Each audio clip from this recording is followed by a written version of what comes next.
السلام علیکم، knowledge world میں خوش آمدید۔ دوستو، سن 65 کی جنگ کے حوالے سے انتہائی لبرل اور فوج مخالف سمجھے جانے والے نجم سیٹھی کے مطابق یہ بھی بھٹو کی اقتدار ہوس کا نتیجہ تھا۔ ان کے الفاظ یہ ہیں: طارق علی کافی مشہور اسٹوڈنٹ لیڈر تھے۔ انہوں نے اس وقت بھٹو سے 65 کی جنگ کے بارے میں پوچھا جب وہ ایوب خان کو چھوڑ چکے تھے کہ سر یہ جنگ آپ نے کیوں کی تھی، اور آپ نے کی تھی یا انڈیا نے؟ بھٹو نے جواب دیا کہ جنگ تو ہم نے کی تھی، مجھے یقین تھا اگر ہم ہار جاتے ہیں تو ایوب خان گر جائے گا، ایوب خان گرے گا تو میرا راستہ کھل جائے گا، جیت گئے تو ہیرو بن جائیں گے کیونکہ میں ہی وزیر خارجہ تھا۔ دونوں صورتوں میں میری جیت پکی تھی۔ محض اپنا راستہ صاف کرنے کے لیے ذوالفقار علی بھٹو نے پورے پاکستان کو داؤ پر لگا دیا۔ ناظرین، اگر پاک فوج اپنی جانوں پر نہ کھیلتی تو شاید اس دن ہم لاہور بھی ہار جاتے۔ شیخ مجیب جب ایک سازش میں پکڑا گیا اور ایوب خان اس کو غداری کے جرم میں سزا دینے لگا تو اس کو چھڑانے کے لیے بھٹو نے ملک گیر مہم چلائی اور بدترین حالات میں انتخابات کا مطالبہ کر دیا۔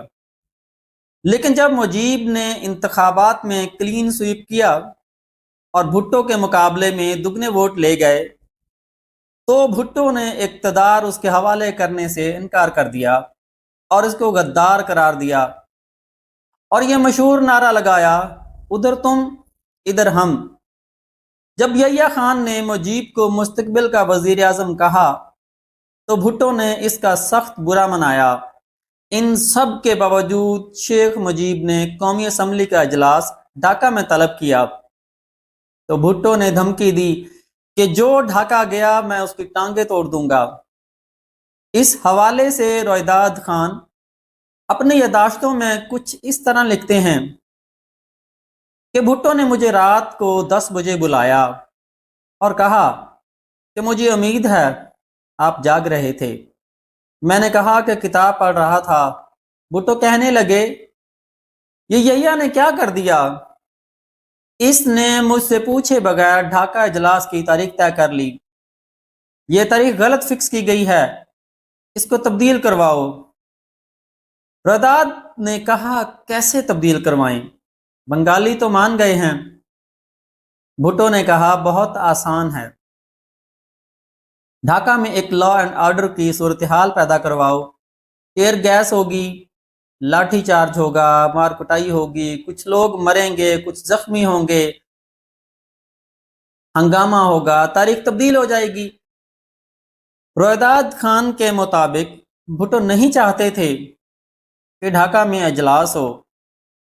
بھٹو سمجھ گئے تھے کہ جب تک مشرقی پاکستان کا حصہ ہے وہ کبھی وزیر اعظم نہیں بن سکتے، کیونکہ وہ کبھی بھی مجیب سے نہیں جیت سکتے تھے۔ اس لیے مارچ سے ستمبر تک بھٹو نے کچھ نہیں کیا۔ جب پاک فوج ملک بچانے کے لیے دیوانہ وار لڑ رہی تھی، اگر اس وقت بھٹو سیاسی بھاگ دوڑ کرتے اور مجیب کو راضی کر لیتے تو شاید یہ سانحہ نہ ہوتا۔ پھر جب انڈیا نے حملہ کیا اور ملک ٹوٹنے کی نوبت آ گئی تو اس کو اقوام متحدہ میں روکنے کی بجائے ذوالفقار علی بھٹو وہاں کاغذات پھاڑ کر اجلاس چھوڑ کر آ گئے۔ بھٹو کے احمق پیروکار اس کو بھی کارنامہ سمجھتے رہے اور بدقسمتی سے آج بھی سمجھتے ہیں۔ اس نے بنگالیوں کو سور کے بچوں کہہ کر مخاطب کیا۔ اس کی وہ تقاریر آج بھی سنی جا سکتی ہے۔ پاکستان ٹوٹ گیا۔ بھٹو نے جناح کے پاکستان کو قتل کر دیا محض اس لیے کہ اس کو اقتدار مل سکے۔ بالآخر بھٹو کو اقتدار مل گیا۔ بھٹو نے ایک متفقہ آئین منظور کیا اور اس کے چند گھنٹے بعد ہی ایمرجنسی نافذ کر کے بنیادی حقوق معطل کر کے سب سے پہلے آئین شکنی بھی خود کی۔ بھٹو کا دور ستم کیسا تھا؟ سیاسی مخالفین تو درکنار، اس کے اپنے ساتھیوں میں سے بہت سے دلائی کیمپ پہنچ گئے۔ ضیاء کے ماشاء اللہ تک سیاسی قیدیوں کی تعداد 50,000 سے تجاوز کر چکی تھی۔ بھٹو کے دور میں آزادی اظہار کی یہ حالت تھی، کسی اخبار میں اپوزیشن کی 2 کالمی خبر تک نہیں چھپ سکتی تھی۔ افغانستان میں جنگجو بھیجنے کی پالیسی بھٹو نے ہی بنائی تھی۔ افغان جہاد کے تمام بڑے لیڈروں کو بھٹو ہی کے حکم پر جہاد کی تربیت دے کر بھیجا گیا۔ 1973-74 سے یہ سلسلہ شروع ہوا تو ضیاء کا ماشاء اللہ آتے آتے ان تربیت یافتہ جنگجوؤں کی تعداد 50,000 سے تجاوز کر گئی۔ ضیاء نے البتہ ان کو روس کو روکنے کے لیے استعمال کیا، لیکن ان جہادیوں کا اصل خالق بھٹو تھا، اور افغان مجاہدین نے جمہوریت کے وطن سے جنم لیا تھا۔ وہ سوشلزم جو روس میں ناکام ہو رہا تھا، بھٹو اس کو پاکستان میں نافذ کرنے پر بازید تھے۔ ایوب خان کے دور میں دنیا بھر میں پاکستان کو صنعتی لحاظ سے تیز ترین ترقی کرنے والا ملک قرار دیا جا رہا تھا۔